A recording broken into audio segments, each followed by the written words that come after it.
дедушки, друзья, приходят в День Победы. Люблю подолгу слушать я их песни и беседы. Я не прошу их повторять рассказов сокровенных, ведь повторять опять терять товарищей военных, которых ищут до сих пор награды боевые.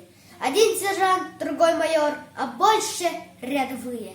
Я знаю, трудно каждый год рассказывать сначала о том, как армия вперед с надеждою шагала, о том, какая там пальба, как в сердце медят пули.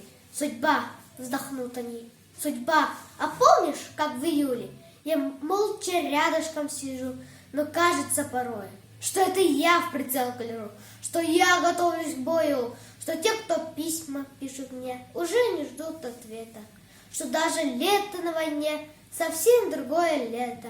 Приходят к дедушке друзья отпраздновать победу. Все меньше их, но верю я, они опять приедут.